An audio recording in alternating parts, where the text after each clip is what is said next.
Internet एक बहुत ही widely available source है इंफॉर्मेशन का। ये बात मैं भी मानता हूँ, ये बात सब जानते हैं। अगर आपको किसी भी तरह की कोई भी इंफॉर्मेशन चाहिए तो आप इंटरनेट पे जाते हैं, 2 मिनट में किसी चीज़ को गूगल पे सर्च करते हैं और उससे निष्कर्ष निकाल लेते हैं कि क्या वो चीज़ आपके लिए सही है या वो गलत। ऐसा ही हम करते हैं अपने वर्कआउट स्प्लिट को डिजाइन करने में। या तो आप इंटरनेट का सहारा लेते हैं या फिर किसी भी फेमस बॉडी बिल्डर या इन्फ्लुएंसर से आप इंस्पायर होकर अपना वर्कआउट स्प्लिट डिजाइन करते हैं। आज की वीडियो में मैं आपको यही बताऊंगा कि क्यों किसी का वर्कआउट स्प्लिट फॉलो करना या इंटरनेट में मौजूद जितने भी डिफरेंट वर्कआउट स्प्लिट्स हैं वो आपके लिए शायद फायदेमंद हो and most of the cases में वो आपके लिए यूजलेस नहीं है। इस वीडियो के एंड तक आपको ये पता लग जाएगा कि कौन सा वर्कआउट स्प्लिट आपके लिए बेस्ट है एंड इसके अलावा आपको कौन सा वर्कआउट स्प्लिट अपने हिसाब से डिजाइन करना चाहिए, उसमें क्या क्या चीजें आपको ध्यान में रखनी है। तो चलिए सबसे पहले जानिए कि वर्कआउट स्प्लिट्स होते क्या हैं। वर्कआउट स्प्लिट एक सिस्टमैटिक अरेंजमेंट है कि कौन सी एक्सरसाइज किस दिन आप करेंगे। एंड वर्कआउट स्प्लिट को डिजाइन करते समय आप ये हमेशा ध्यान रखिए कि आपका जो वर्कआउट स्प्लिट है वो कुछ इस प्रकार का हो कि आपकी मसल्स में वॉल्यूम भी मिले, यानी आपके वर्कआउट्स के अंदर वॉल्यूम भी हो और साथ ही साथ ट्रेनिंग फ्रीक्वेंसी भी अच्छी हो। Training frequency and muscle volume थोड़ा सा मैं एक्सप्लेन कर देता हूँ।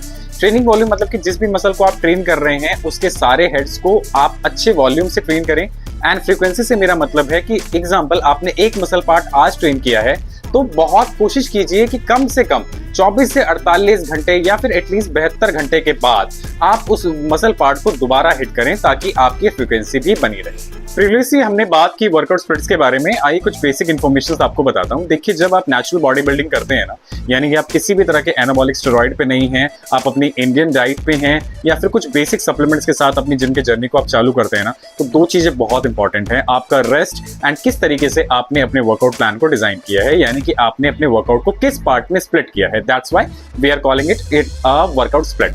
तो सबसे फेमस जो वर्कआउट स्प्लिट आपने देखा होगा या फिर लोगों को जिम में करते देखा होगा, वो एक दिन करते हैं चेस्ट, एक दिन करते हैं बैक, एक दिन करते हैं लेग्स और एक दिन करते हैं हमारा शोल्डर और फिर शायद कुछ लोग उसमें कार्डियो और एब्स को भी ऐड करते हैं।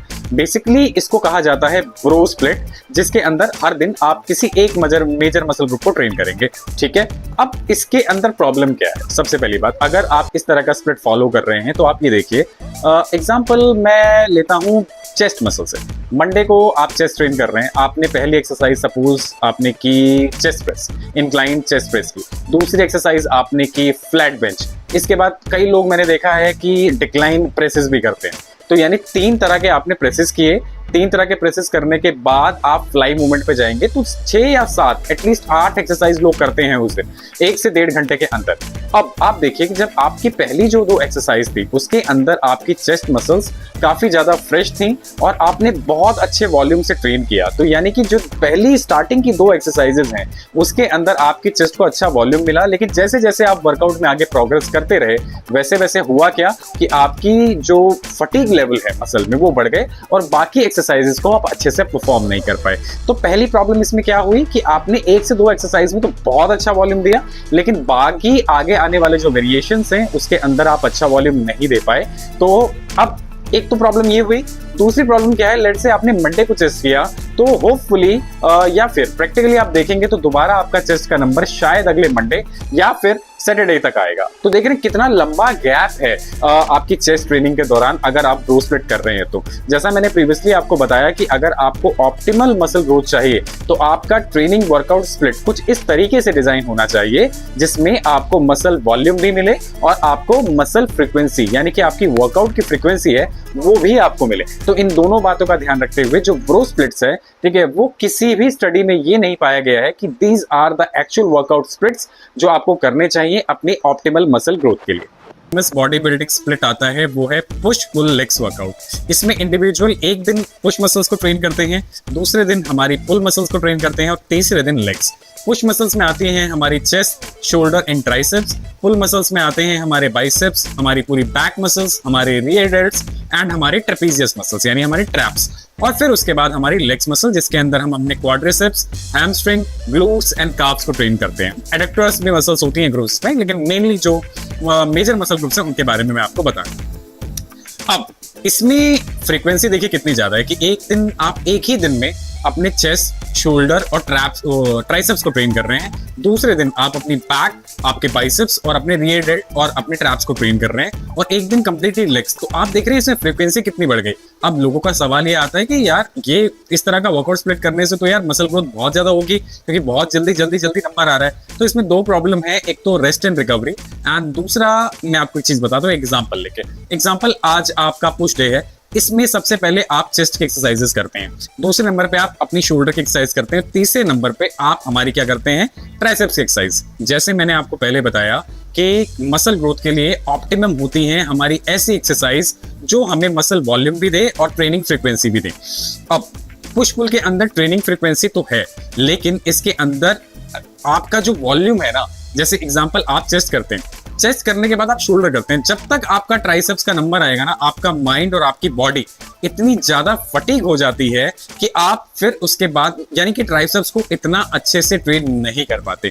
तो या तो इस वर्कआउट स्प्लिट को आप इतना इफेक्टिवली डिजाइन करें कि आपको पता है कि आज आपने पुश वर्कआउट में ट्राइसेप्स को प्रायोरिटी नहीं दी, तो नेक्स्ट वर्कआउट में आप जरूर ट्राइसेप्स को प्रायोरिटी दीजिए। या फिर इस तरह के वर्कआउट स्प्लिट्स के अंदर आपको क्या होता है ना, टाइम भी बहुत ज्यादा कंज्यूम होता है, क्योंकि आपको क्या करना है, आप हर मसल पार्ट को बहुत अच्छे वॉल्यूम से ट्रेन करना चाहते हैं अगर आपको मसल ग्रोथ करनी है तो। लेकिन इसके अंदर ट्रेनिंग फ्रीक्वेंसी है इस तरह के स्प्लिट्स में, लेकिन ट्रेनिंग वॉल्यूम बहुत ही ज्यादा कम होता है, और चॉइस और सिलेक्शन ऑफ एक्सरसाइजेस भी इस स्प्लिट्स के अंदर बहुत कम होती हैं।